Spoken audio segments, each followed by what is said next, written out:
안녕하세요. 로맨티스트의 신동희 변호사 김장천 변호사입니다. 오늘은 저희가 반려동물, 특히 그 중에서도 반려견과 반려견 관련된 네. 구체적인 법률 쟁점들 뭐 혹시나 문제가 될 수 있는 행위들 사실 이제 반려견을 키우다 보면 제일 많이 일어나는 분쟁은 물리고 하는 부분인데 그런 부분 외에도 사실 반려견을 키우면서 법적으로 주의하거나 지켜야 할 점들이 있다는 거 모르시는 분들이 생각보다 많더라고요. 맞습니다.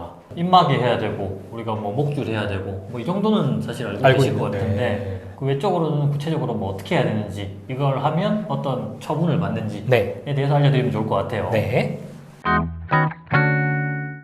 첫 번째로 이야기 나눠볼 부분은 네. 반려동물 등록제입니다. 아, 반려동물을 등록해야 돼요? 네. 아이가 태어나면 출생신고를 하잖아요. 네네. 그죠? 그리고 나서 이제 출생신고를 해서 이 사람이 어디에서 살고 있고 어떻게 커나가고 이런 거를 국가가 관리를 한단 말이죠. 반려동물도 특히 반려견의 경우에는 네네. 등록제를 아, 두고 있습니다. 출생신고가 같다 보면 되겠네요. 네, 반려 목적으로 기르는 월령 2개월 이상인 개를 대상으로 등록을 하라라는 의무를 부과하고 있고요. 등록하지 않을 경우에는 과태료가 부과됩니다. 아, 그래요? 네, 그러니까 나는 우리 집 강아지는 등록을 안 했는데 라고 하면 과태료 대상이시라는 거 알아두시면 좋을 것 같아요. 이러한 내용은 사이트 국가동물보호정보 시스템 접속을 하시면 자세하게 설명이 되어 있습니다. 그래서 오프라인으로 등록을 하시거나 온라인으로 등록하실 수 있습니다. 근데 주로 이행하시는 방법은 동물 등록 대행업체를 이용하는 건데요. 네. 주로 이제 동물병원들이 지정이 돼 있어요. 제가 말씀드린 사이트에 들어가시면 등록 대행업체를 검색해 보실 수 있거든요. 이렇게 검색을 하셔서 주변에 어느 동물병원에 가면 대행 업무를 할 수 있는지 확인해 보시고 등록 절차를 진행하시면 좋을 것 같아요. 동물병원에서 대응 업무를 많이 해주시는 거군요. 네. 방식은 두 가지입니다. 조그만한 칩을 이제 강아지한테 심는 거예요. 아, 예. 그죠. 약간 이 부분에 대해서 견주분들은 거부감을 가지시는 예. 경우가 있는데, 물론 이 행정기관에서는 전혀 위험하지 않다라고 하고 있으니까 걱정하실 필요는 없을 것 같습니다. 이런 것이 너무 싫다라고 생각하시는 분들은 외장형 무선 식별 장치도 있거든요. 목도리 같은 형태로 되어 있는 것들도 있으니까 등록하시고 그런 것들을 부착하시면 될 것 같아요. 등록해야 된다. 네. 두 번째로 말씀드릴 부분은 바로 입마개와 관련된 부분입니다. 아, 예. 이거 산책하다 보면 큰 개들 이렇게 입마개 딱 하고 다니는 거 보신 적 있죠? 견주보다 개가 더 커요. 그러니까요. 뭐 위급한 상황이 생겼을 때 그거 어떻게 통제 가능해요? 어떻게 해요, 그거? 법이 정하고 있는 맹견 종류들이 있습니다. 이러한 범준에 들어서는 강아지들의 견주는 반드시 목줄 및 입마개를 하여야 합니다. 주의할 점은 그럼 입마개 안 했어. 그럼 뭐 문제가 되나? 라고 생각하실 수도 있는데 우리 집 개가 사람을 물면 어떻게 되죠? 과실치상으로 처벌을 받는단 말이죠. 맞습니다. 그런데 동물보호법은 맹견의 경우 입마개를 하지 않은 상태에서 사람을 물면 과실치상이 아니라 동물보호법 위반으로 처벌 조항을 따로 두고 있습니다. 당연히 과실치상보다 더 강한 처벌을 하고 있기 때문에요. 주의하실 필요가 있어요. 신문 같은 데 보면 맹견이 노약자나 어린이를 물어가지고 굉장히 중상해가 발생하는 그런 경우 볼 수 있잖아요. 그 경우에는 아마 입마개를 안 하고 목줄을 놓쳤을 거예요. 법이 정하고 있는 맹견을 키우려고 하시는 분들은 꼭 처음 소유자가 됐을 때 교육을 받아야 하고 그 이후에도 매년 교육을 받아야 한다라는 점도 아실 필요가 있을 것 같아요. 그렇죠. 이번 주제는 엘리베이터 안에서 반려견과 있을 때 네. 라는 주제예요. 네.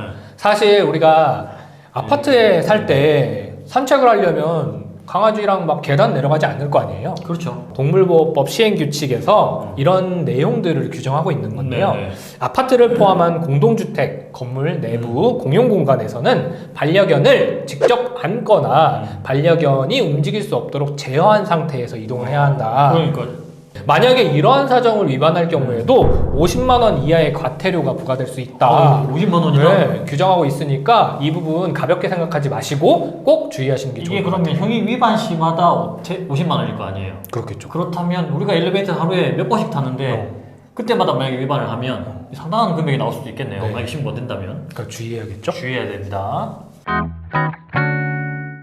자, 이번에 말씀 나눌 부분은 동물병원 진료와 관련된 부분입니다. 사실 동물병원 진료, 우리 강아지가 아프다, 정신없이 강아지를 데리고 동물병원에 가고 뭐 네. 이런 경우들이 많아요. 저도 저희 집 강아지가 어릴 때 아파가지고 강아지를 들고 막 동물병원까지 미친 듯이 뛰어갔던 경험이 있거든요. 아우, 네. 그렇기 때문에 동물병원 진료에 대해서 수의사의 말을 신뢰하고 수의사에게 좀 의존하고 이런 부분들은 어쩔 수 없이 발생하는 부분이에요. 그렇죠. 그런데 우리가 법에 네. 이제 뭐 수의사법이라든지 네네. 이런 법들이 동물병원 진료 내용 중 몇몇 가지에 대해서는 규정을 하고 있는 부분들이 있거든요. 이 부분에 대해서 견주들이 알면 좋은 부분들이 있기 때문에 말씀을 드리려고 합니다. 막연히 수의사님만 맡기지 말고 내가 어느 정도 알고 동물병원을 가자. 이런 네. 취지네요. 동물병원의 진료비 있잖아요. 네. 진료비는 이 병원에 잘 보이는 곳에 게시하는 것이 원칙이에요. 네, 그래서 여기 보면 진찰료, 상담료, 입원비, X선 촬영비와 판독료 등이라고 되어 있는데요. 더 구체적인 부분들이 있긴 하지만 어쨌든 적어도 이 정도는 동물병원에 잘 보이는 곳에 그 이제 견주들이 볼 수 있도록 게시해야 된다는 내용입니다.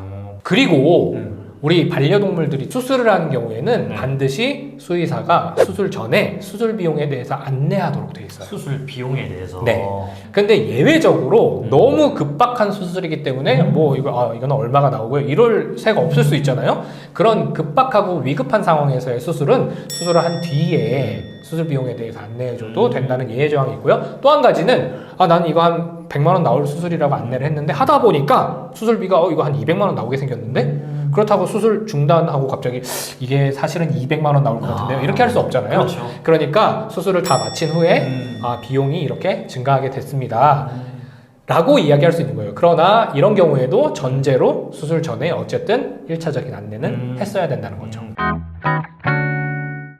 우리 김 변호사님이 또 관심 갖고 계신 운전, 교통사고 관련된 부분입니다.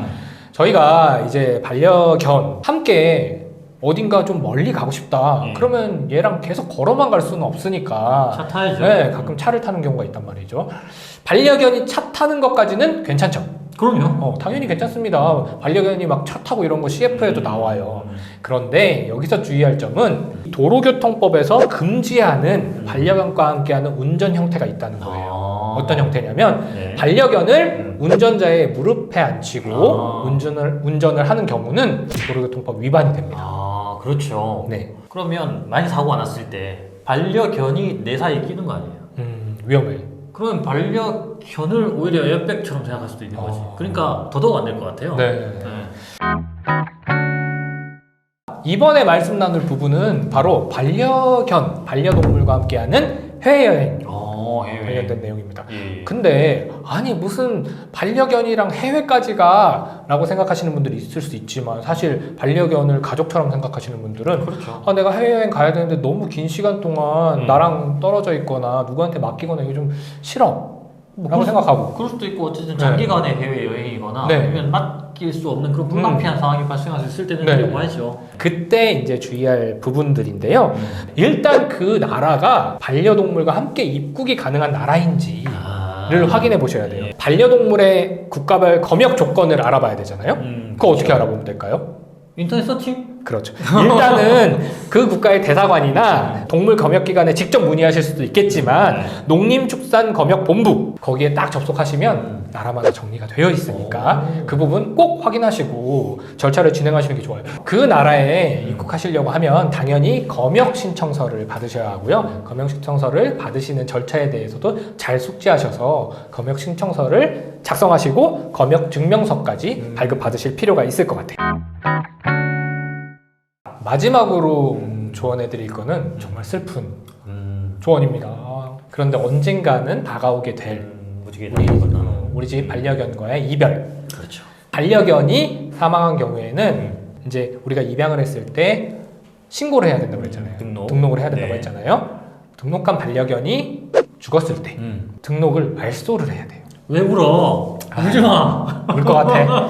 동물보호관리 시스템에 접속하셔서 온라인으로 등록 말소 신청을 하실 수 있으니까요. 잊지 말고 꼭 말소 신청까지 완료하셔야 될 것 같습니다. 그것은 사망신고 같은 거네요. 그렇죠.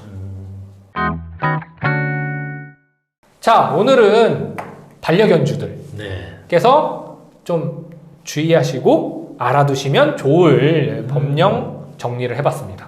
좋은 내용인 것 같아요. 네, 저희 영상을 보시면 이렇게 순서대로 처음에 태어났을 때부터 이제 강아지가 죽었을 때까지 차근차근 정리가 되어 있으니까요. 꼭 숙지하셔서 위험한 상황이 혹은 불이익을 받는 상황이 없도록 잘 주의하시는 게 좋겠습니다. 오늘은 여기까지 말씀 나누겠습니다. 감사합니다. 감사합니다.